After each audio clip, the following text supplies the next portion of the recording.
This time, let's go to neuropsychiatric examination preparation. How do you handle work under pressure? So, these are now the tips for giving the best answer to the question, how do you handle work under pressure? So, how do you handle work under pressure? The very first is that show the employer how you manage stress. Show the employer how you manage stress. That way, the interviewer can build up a clear picture of how well you adapt to a stressful situation. For example, describe a time when you were given a difficult task or multiple assignments and how you rose to the occasion. So here, in order to show to the employer you manage stress, you need to give a story. Show an example. If we are giving an example, do not forget the strategy of STAR. Describe the situation, given what is the task given, and what is the action or initiative that you have made or you have taken, and what are the results or what is the result from that given situation. So in that way, it will give the employer a clear picture on how you adapt or how you manage stressful situations. Next, focus on success. When you respond, share examples of how you succeeded despite being in a stressful situation, or how you of how you solved or of how you problem solve to resolve the issue that caused stress. So here, share a story, share a successful story of how you have overcome a stressful situation. So here, as much as possible, give ways or actions or initiatives that you have taken to resolve the situation, to make it, to overcome the stress and to make it more productive or successful. Next, when it's a stressful job. Some jobs are stressful by nature.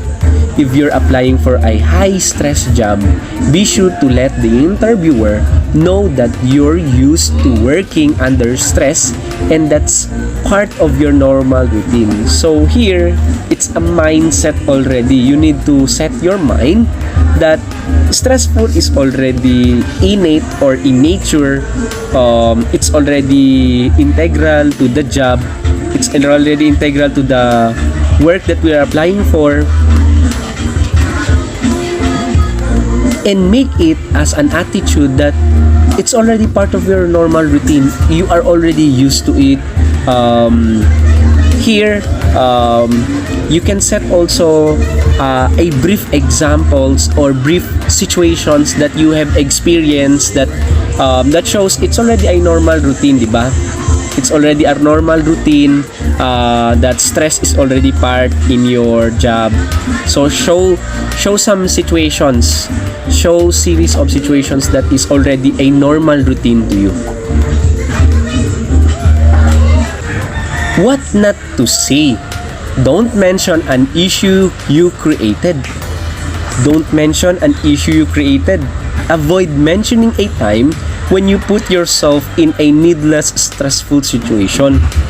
You don't want to come across as someone who causes workplace stress. So in this situation, do not say that you cause a stress to the workplace. Do not mention that.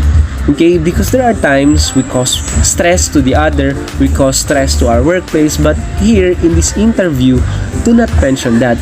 Don't mention those situations that you are already needless stress. You are in a needless stressful situation where you are in this situation you cannot anymore handle stress, or you cause stress to the workplace. So do not mention that. Do not anymore include that from your list.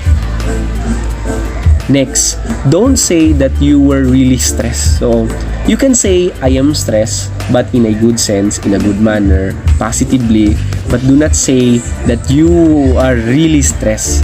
You should not focus too much on how stressed out you felt. Yes, do not show the effects or do not show the effects of stress on you.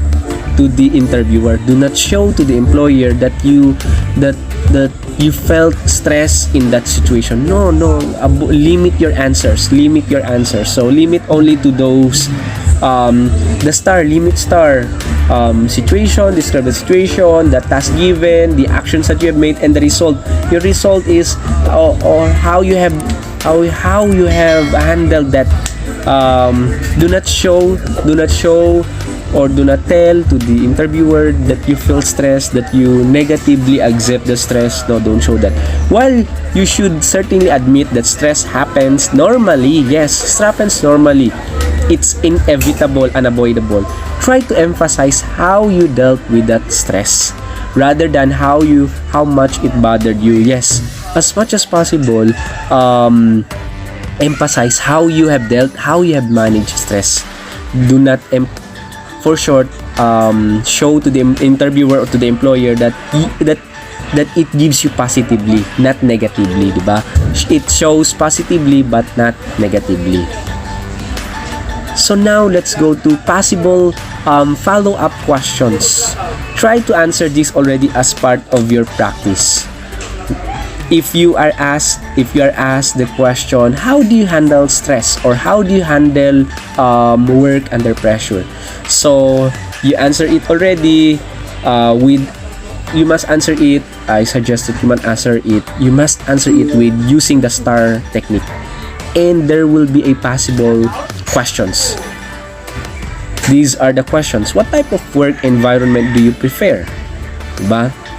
Describe a time when your workload has heavy and how you handled it. Next, what challenges are you looking for in a position? And describe your work style.